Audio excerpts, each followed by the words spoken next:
Holy Ground Church bwe buweereza mwe nsinziira okutuusaako ekigambo kino. Erinnya lya Kristo omulungi Yesu lyebazibwe. Akubuuzaako si mulala omusumba Samuel Baker Makubuya.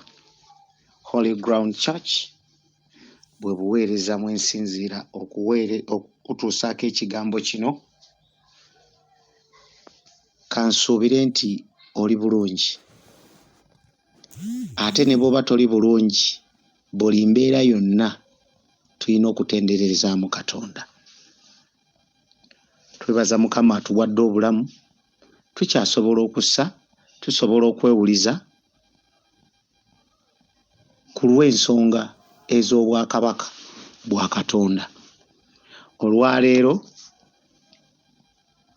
Mukama atukoze bulungi, tugenda okuyiga ekigambo kya Katonda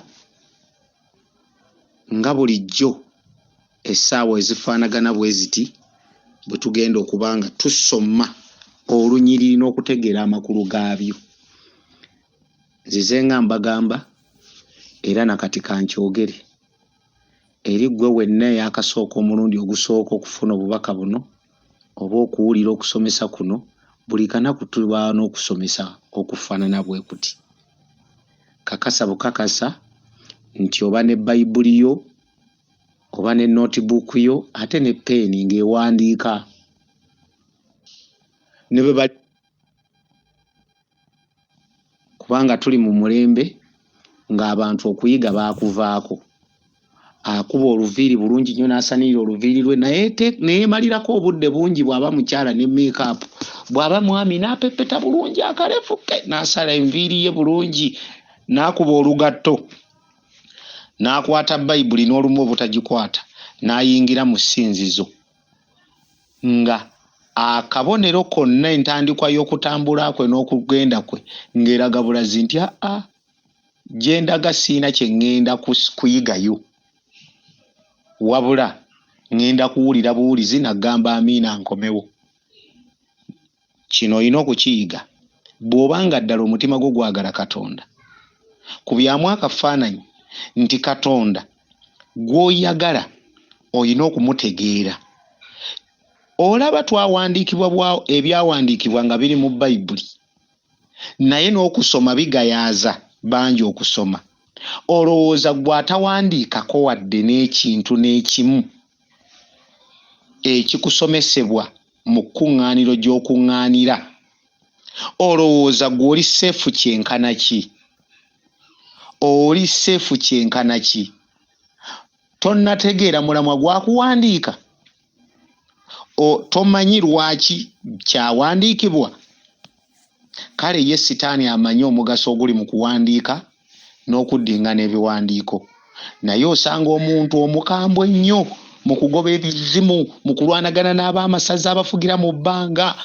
Bw'omuwulira oyinza olowooza wamma byakola ali siriyasi, naye ye Sitaani ng'adda wali ng'aseka, akukwotingira mu byawandiikibwa by'otasoma n'aseka, n'akuwulira bwe weekalakaasa, gwe Sitaani nkusindika mu nnyanja eyaka n'omuliro, n'amanya wamma obutasoma byawandiikibwa. Ate Mukama waabwe yayogamba nti bakyamizibwa lwa butamanya byawandiikibwa. So n'osanga oli ng'ayita omuliro, Sitaani amusuula mu nnyanja eyaka n'omuliro, nga ne Sitaani quotation agimanyidde ddala nti ekyo kigenda kubaawo ku lunaku lwa nkomerero. Ku lunaku lw'enkomerero Sitaani n'emizimu gye n'abamuweereza abatadde eri Katonda lwe balisuulibwa mu nnyanja eyaka n'omuliro. Kati gwe nojjaano ne weekalakaasa olw'okuba wabikoppye. Kale ab'emikwano ensobi nnyingi nnyo ezikolebwa mu linnya ly'okukkiriza, mu lugendo luno olw'okukkiriza, nga zireetebwa obutayigirizibwa kigambo kya Katonda. Gwe mulamu ogundeese wano tubeereko kye tuyiga olwaleero. Era kye tugenda okuyiga olwaleero, tugenda kuyiga ku kye bayita, tugezeeko olwaleero ŋŋenda kugezaako kukompeyalinga oba okugeraageranya obunabbi bw'endagaano enkadde n'obunabbi bw'endagaano empya nga Yesu agitandise oba the first church n'obunabbi obw'ennaku zino obukuweebwa tubukubemu ttooki tulabe bufaanana butya, ki ekibwawula, obunabbi kye ki? Kubanga ebigambo bino bye bikozesebwa ennyo, kiringa okusaba. Buli akuyita okulokoka akugamba saba, ekiddako kusaba. Ekiddako mu kusaba ogenda owulira bakulagulako, nkulagulako kino, kulagulako kino, kulagulako kino. Naye obunabbi buno bwe tulagula ku bantu oba obutulagulwako bwo tubwekebejja mu byawandiikibwa ne tutegeera standard yaabwo, oba tugamba bugambi nti nkitwala mu linnya lya Yesu. Weebale kujja mu kuyiga kw'olwaleero. Abaagalwa ba Katonda, ebigambo bino njagala mbifuule byangu mu matu gaffe, newankubadde biringa ebizibu mu kuyiga kw'olwaleero. Bw'ojja n'otunuulira endagula n'abalagula mu mulembe gwaffe, almost buli society ejjuddemu nnabbi.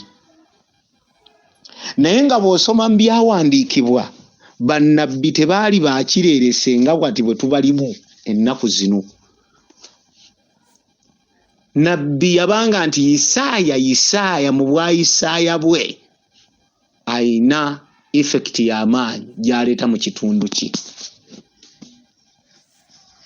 Eriya mwenna mukimanyi, tujja tulaba bannabbi n'obunabbi bwabwe baabanga accurate, bye baayogeranga byatuukiriranga, ate bye baayogeranga byali bijjudde content oba ekinyusi eky'omuntu mu Katonda, eky'omuntu okutuukirira mu Katonda, either okutuukirira mu kwagala kwa Katonda oba okutuukiriza eky'obwakatonda.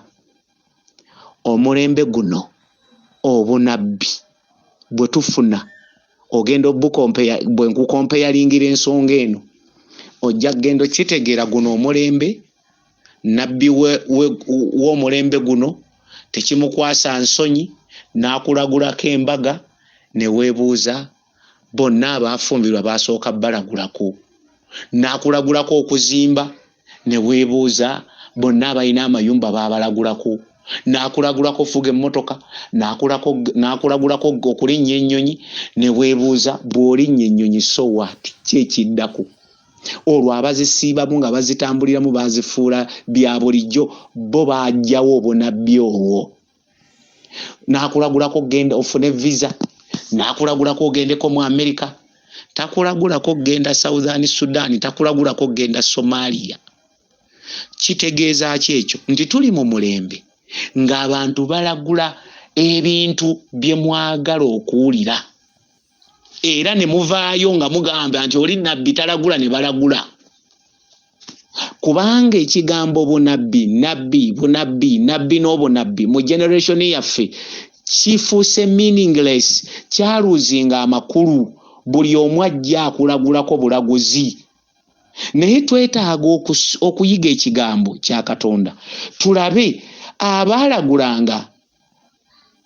baalagulanga kusinziira mu miziki ez'obulamu buno obw'omwoyo. Baalagulanga ng'omulamwa gw'okulagula kwabwe mulamwa ki? Olwaleero nja kugamba, twabadde wano, kankuwe live example, mu COVID, mu lockdown, bannabbi bonna bannabbi nga basirise. No live example, olwagudde amasinzizo mizindaalo ku mizindaalo, ab'Ejjindi mujje, bw'atyo bw'ayogera Mukama mu kaseera akazibu ow'abannabbi b'omulembe guno talina kyayogera. Abantu nga bakaaba, ensi nga betta, ensi nga zifa, eggwanga nga liggwawo, tewaba bannabbi. Naye yo bwe badda mu localities z'okwogerera mu bwongo bw'abantu, n'alyoka akutenderezanga Mukama bw'alina nabbi mu kibuga muno, nabbi atasobola kuleeta effect, atasobola kukola impact mu kibuga kyalimu nti mulimu nabbi. Bwe tudda ku bannabbi abaatusookawo mu mulimu guno ogw'obwakatonda, kuba si ffe tusoose, oba ggwe nabbi oba ggwe gwe balagula, si ggwe asoose okulagulwa, ate si ggwe n'akulagula si yasoose mu mulimu guno oba mu buweereza buno. Buvunaanyizibwa bwaffe okutegeera bye batulagulako bye biki, impact ki gye bireeta ku bulamu bwaffe. Awo we tuddirayo ne tutegeera obunabbi kye ki. Obunabbi kye ki? God. Prophecy oba obunabbi kwe kwogera ku lw'obwa Katonda, kwe kwogera ku lwa Katonda mu bulamu bw'omuntu oba ku lw'eggwanga eryo oba ku lw'ekitundu ekyo oba ku lw'ennyumba eyo. A prophecy kwe kwogera ku lw'obwa Katonda. Kaakati tutunuulire nnyo ebiragulwa Katonda abifuniramu wa mu mulembe guno. Era nze bwe mba nkwanguyiza okusamalayizingira nti tuli mu mulembe nga bakulagulako ebintu ebisoboka okukozesebwa amagezi n'amaanyi ne ssente n'obifuna. Bannabbi ba Bayibuli be tusomako abaawandiikibwa mu byawandiikibwa baba kubanga bino bye tulagula mu mulembe guno bye baalagula osanga tetwali bawandiise nako, naye tuli mu mulembe ogw'okwonoona eri ggwe nga oli mulaguzi. Ebigambo bino bikulu wadde biringa ebibalagala ebisiiwa eri ggwe awoomerwa obunabbi. Ebigambo bino biyinza obutaba bikunyumira naye ate bijja kukuyamba. Bw'oba nnabbi olagula ki? Gwe toswala okulagulanga ebitatuuka. Oli n'akuyimirira mu maaso n'agamba ndaba nga Katonda akozesa, naye nga bw'omaliriza omugamba nti owange olaba nga Katonda ankozesa atya nga tamanyi, naye nga yakikulaguddeko, nkulaba oligenda kuba mukazi wa Katonda w'amaanyi. Noga okay, kubanga obunabbi kuba kwogera ku lw'obwa Katonda. Igwalagula ku bantu Yesu ndabye nga ngenda kuba w'amaanyi, sooka ombuulire ngenda kuba ntya, kigenda kubaawo kitya. Awo taba na ansa. Kati gwowoza nkitwala naye tomanyi wookitandikira kukifuuka. Kale omulembe guno ezo ensobi zireetedde omubiri gwa Kristo okuba nti gukubiddwa, gunafuyizibwa, n'okulagula ne kuba nga tekukyalina makulu. Naye ng'obunabbi bwe kibanga ddala Katonda ayogedde, Katonda takisa. Kyova olaba Bayibuli esomesa nti tewali kibaawo nga Katonda talabudde bannabbi be. Tewali kisobola kutuukako nga Katonda takulabudde. Naye ekibuuzo, lwaki endagula y'ennaku zino abantu bagwa ne bava ne mu kisa ky'okulokoka, naye nga baaliko obunabbi bwe baabalagula kwegamba nga baatuuka nadda nabo ne bakkiriza nti bye baabalagula byali bigambo byalagula, ku bulamu bwabwe tekiriiyo. Kubanga tulagulwa bannabbi abakyetaaga okulagula. Kankiddemu, guno omulembe gulina abasomesa nga bakyetaaga okutuula wansi basome. Guno omulembe gulina abasumba nga bakyetaaga kusumbibwa. Tuli mu mulembe nga gulimu bannabbi nga bakyetaaga nabo okulagulwa. Tuli mu mulembe nga gukyetaaga gulimu abatumi abakyetaaga ate nabo Katonda asooka abatumira abatume, ebintu byoke bitereere mu layini. Kati eyo yonna dayirema etuukirira ggwe omukkiriza, awulira entongooli, awulira enduulu za aleluuya nga tubayita nti mujje mukuŋŋaane, mujje tutendereze, mujje twebaze omutonzi, bambi mu kuyaayaana okungi n'ojja. Oba okoze kirungi bw'oba ozze, naye bw'oba ozze biki ebikulagulwa, biki ebikusomesebwa, osumbibwa otya? Era bye bakugamba nti omutume byazze nabyo bibyo oba si bibyo. leero kantambulire mu layini ya bunabbi. Obunabbi buno buzze buleeta abantu abamu ne bubawonoonera ddala. Oli n'atandika ali expectant n'aba ne kye tuyita foolish hope. Nze Mukama yayogedde ne gundi era agenda kunkozesa kino, naye nga gwe yayogedde naye tasobola kujjirayo details z'ekyo kye yayogedde mu bulamu obwo. Obunabbi mu Bayibuli tebuliimu. Okusinziira mu byawandiikibwa, nabbi aba overseeing aba amaze okukiraba nga ali accurate, asobola n'okkonnyonnyola. Naye bannabbi b'ennaku zino agamba gwe lindirira Mukama kimala. Musumba bigenda kuba bitya nti lindirira Mukama kimala. N'akulekaawo paka essuubi lyo, paka lw'oligwa bw'oliba wakugwa, oba paka lw'oli giving up n'okita. Ogenda okulaba oli mu kirala naye baakulagulako birala. Bakulagula ki? Era gwalagula olagula ki? Baako kyoyiga leero. Marko 7 olunyiriri lwa 6. Mark chapter 7 verse 6.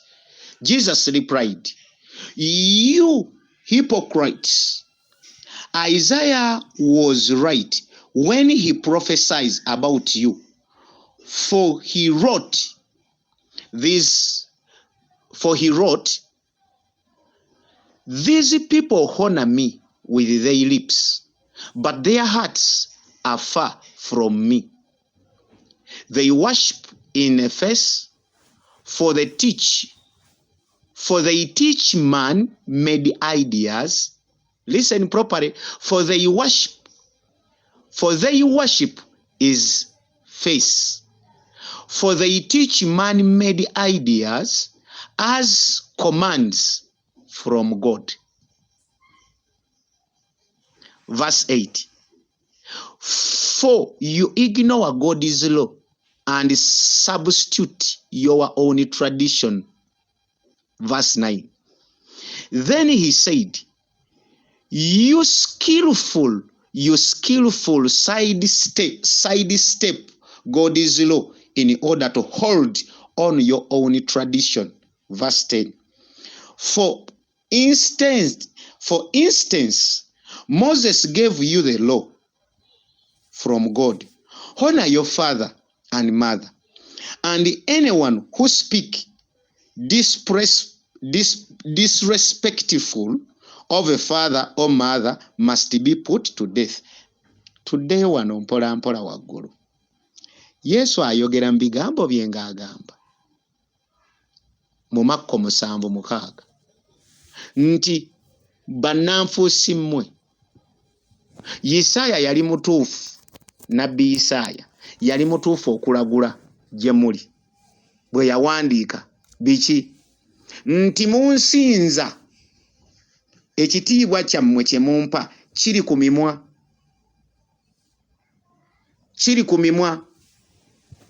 naye emitima gyammwe gindi wala.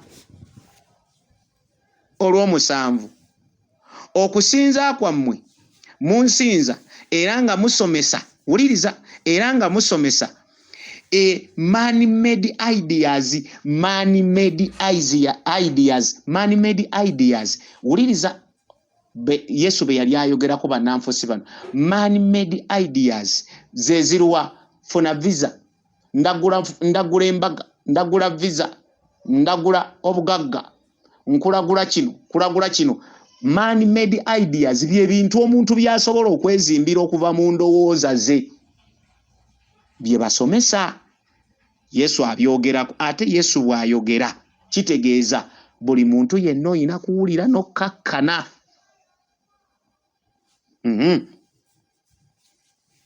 Era nga mubisomesa ng'ebiragiro bya Katonda. Man-made ideas. Wulira generation yaffe bwe tuli mu dilemma nti omuntu asobola okuleeta ekirowoozo ky'obuntu n'akikuyingizaamu mu nnyingiza nga etteeka erivudde eri Katonda. Mukama atusaasire. Olw'omunaana. For you ignore God's law and substitute your own tradition. Mugaana oba tugaana ebiragiro bya Katonda oba amateeka ga Katonda ne tugawaanyisaamu n'obulombolombo bwaffe oba obuwangwa bwaffe. Yesu yennyini yasooka okujjayo wano eno ndagaano mpya gye tusomako Makko 7:6. Yesu yennyini yabyogera n'agammwe bannanfuusi. Isaaya yali mutuufu bwe yalagula gye muli, bwe yabalagulako nti musinza businza Katonda na mimwa. Erinnya lya Yesu lyebazibwe. Twegendereze, tubeere n'obwegendereza nga tuli mu lugendo lw'okukkiriza, obutawaba kuddayo kugwa mu mikono gya mubi Sitaani. Olw'enjigiriza etasoundinga ku standard ya kigambo kya Katonda. Kebera bye bakubuulira, weegendereze bye bakulagula. Teriiyo bunabbi bukontana na kigambo kya Katonda. Guno gwe mulembe gw'osanga omusajja ng'ayimirira naganze Mukama yaŋŋamba nina okuwasanga bwe njagala. Guno gwe mulembe olinaga nti nze Mukama yaŋŋamba nina okubba, Mukama yaŋŋamba nina okutta. Guno omulembe abantu bakoze ebintu ng'ate be babikoleramu bakuba nduulu n'aleluuya.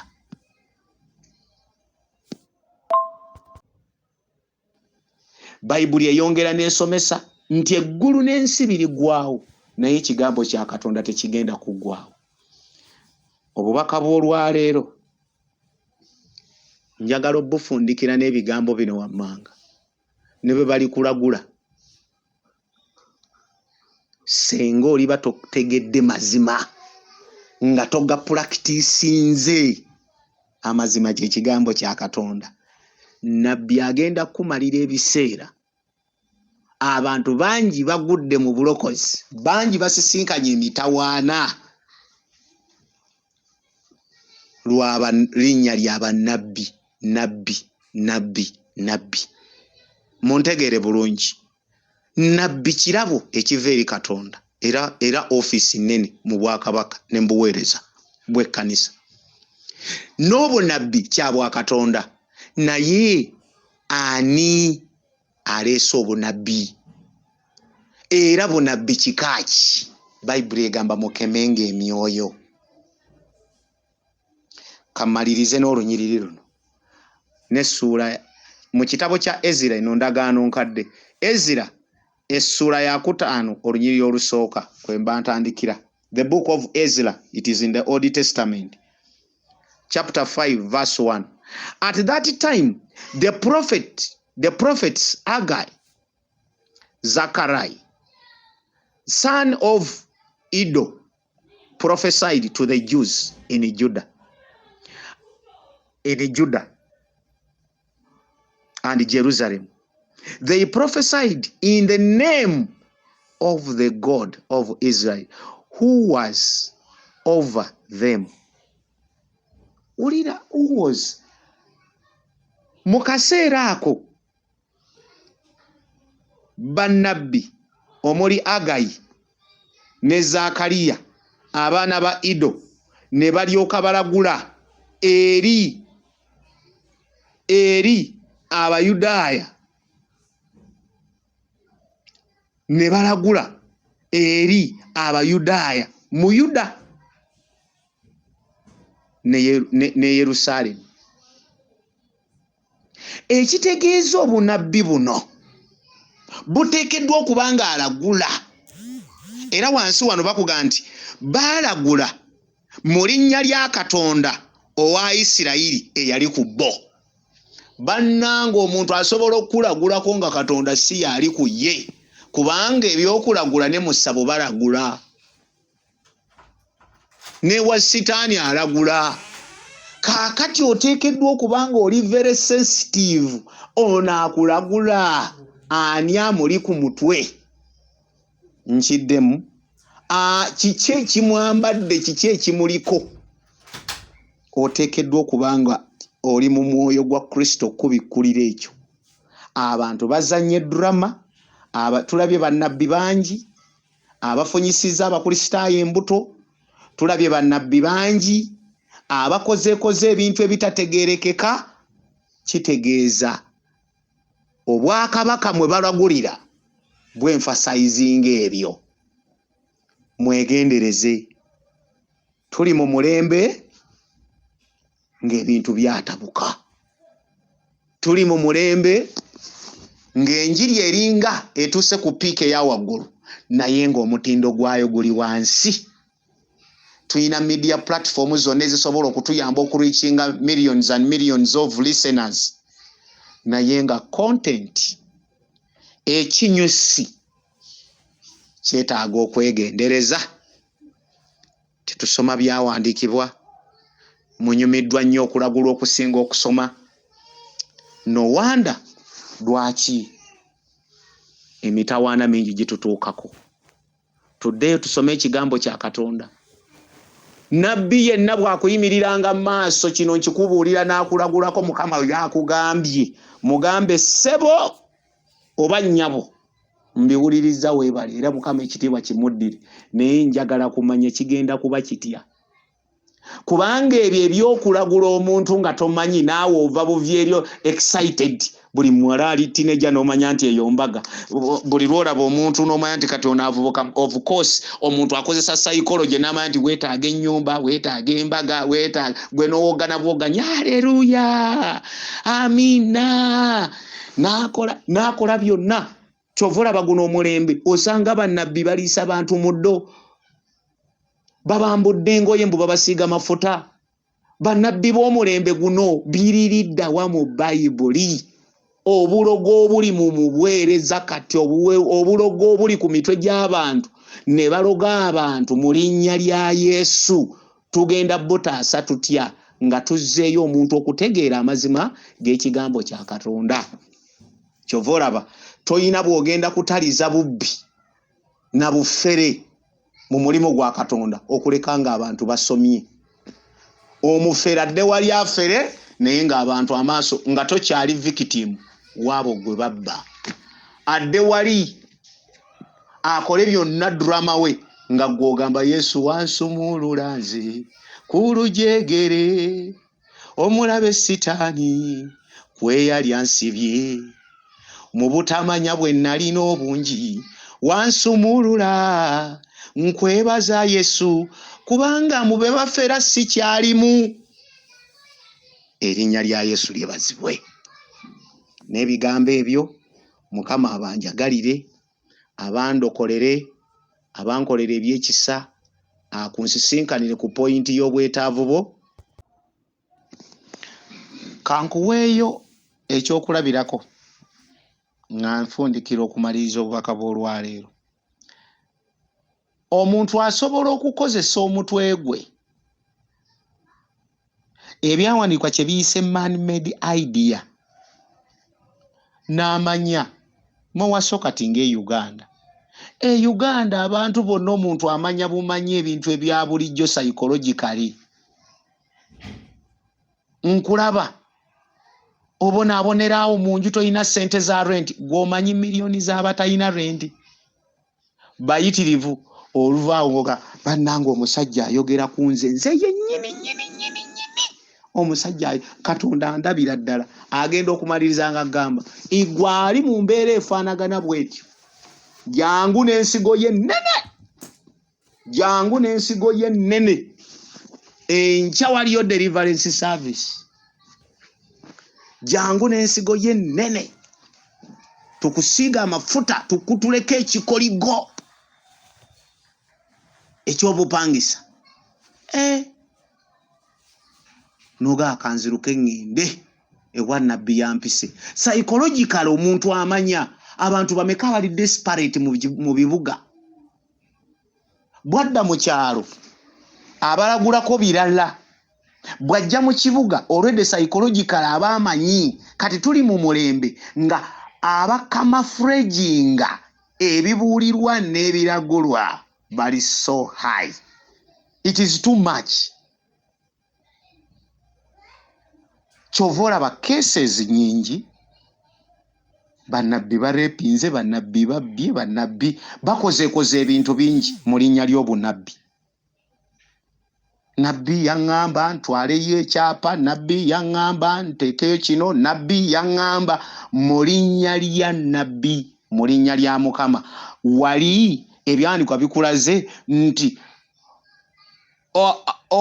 ne balagula eri Yuda n'eri Yerusaalemi nga mu linnya lya Katonda eyali kubo. Katonda ki ayambuzaamu ne bebalagula engoye? Katonda ki aleeta abantu ne babakola ebitategeerekeka? Babaliisa miceere, babanywesa mazzi. Muceere gwa mukisa, amazzi ga mukisa. Kwegamba waliwo lw'otuuka n'ogaana naye Mukama, abantu bano ndowooza ke bataagadde kuyaayaana kutegeera, kabali omuddo gw'abanabbi, kabakute amazzi g'abanabbi, kabeefubeko ku ky'abanabbi, kubanga it is too much. Abantu b'ennaku zino mwagala endongo, mwagala ebibanyumira, kati ne Sitaani naye n'abategekera. Naye gwe bw'otunuulira bunnabbi bonna bannabbi abaalagulanga bye babalagula kati bye baalagula, mulowooza Katonda akyuka? Ebyandikwa bigamba I the Lord do not change. Bunnabbi buno obw'ennaku zino obutakulaga ddenja, ne butakulaga nti ky'ogendamu kibi, ne butakulaga nti gwe obukaba bw'okabawalira mu nnyumba ya Mukama mu lugendo lw'obulokozi bugenda kukuleetera ekizibu, ne butakulaga nti ebintu by'okola bikugenda kukusobya obulamu obutaggwaawo. Obunnabbi bw'ennaku zino obukulaga ebintu omuntu wa bulijjo by'akola. Nja kuwa amagezi omuntu yenna alema okusiruwaza n'okusiruwalirako ng'omwana wa Katonda. Obunabbi tebusentalingangako, tebubeerangako nga buli besiti ku bintu bino ebiggwawo obwa Bayibuli. Bukulaga pulaani ya Mukama. Bunnabbi bwa Nnabakyobo obutasobola kuyamba kuva ku levo ya butamanya Katonda ne bukuteeka mu kumanya Katonda. Nosanga amasinzizo gaffe gonna gaafuuka ebinyumu, gaafuuka ebidigida, eziri kirabu ziri awo. Ate nabbi teyakoze syoye. Bannange, tutegeere Katonda, twawule Katonda ku binyumu.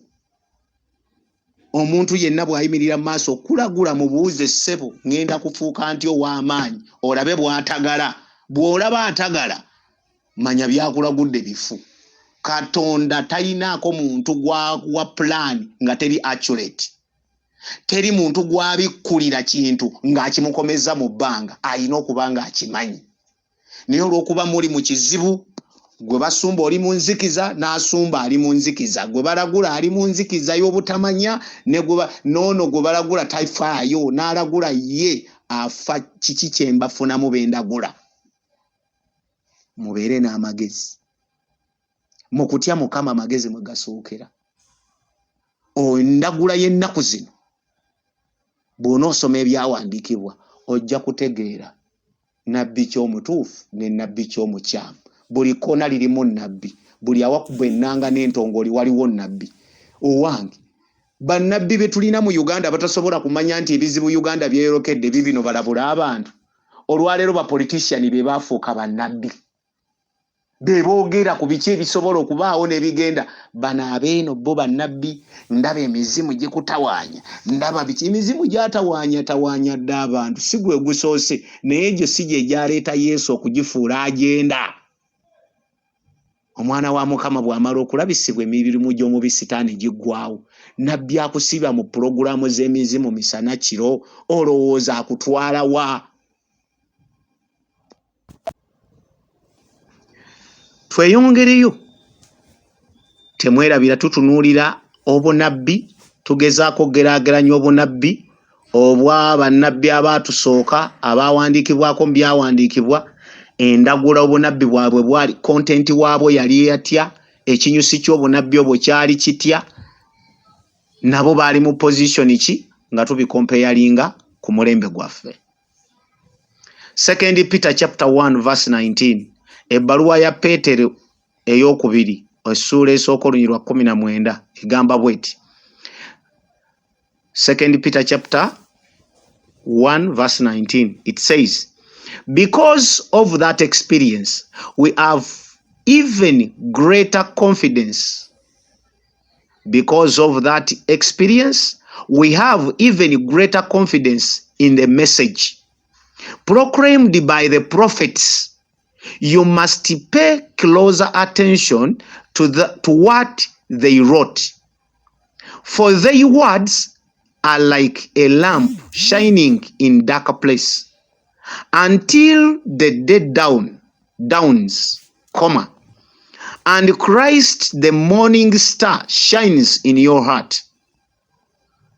Verse 20. Above all, you must realize that no prophecy in scripture ever came. Let me repeat verse 20. Above all, you must realize that no prophecy in scripture ever came from the prophet's own understanding. Verse 21. Or from human initiative. No, those prophets were moved by the Holy Spirit and they spoke from God. Erinnya lya Yesu lyebase. Mu Luganda. Because of that experience, okubanga okuva mu bumanyirivu bwe tulina obuvumu bungi nnyo mu bubaka obwalangirirwa bannabbi, era muteekeddwa, Peetero yawandiikira abatukuvu b'omulembe ogwo, era muteekeddwa okusaayo nnyo omwoyo gye buli bwonna obwawandiikibwa, kubanga bulinga ettabaaza eteekeddwa mu kifo ekirimu ekizikiza okutuusa nga Yesu Kristo emmunyeenye y'okumakya emaze okujja mu mitima gyammwe. Olunyiriri lwa 2. Waggulu wa byonna oteekeddwa okukitegeera oba muteekeddwa okukitegeera nti teriiyo bunabbi mu byawandiikibwa obwava eri bannabbi mu kutegeera kwabwe bo nga bo olwabirimu oba obwajjanga initiative, kitegeeza obwajjanga obujingirire nga nabbi yafubye okukireeta. Obunnabbi buno bwali si bufu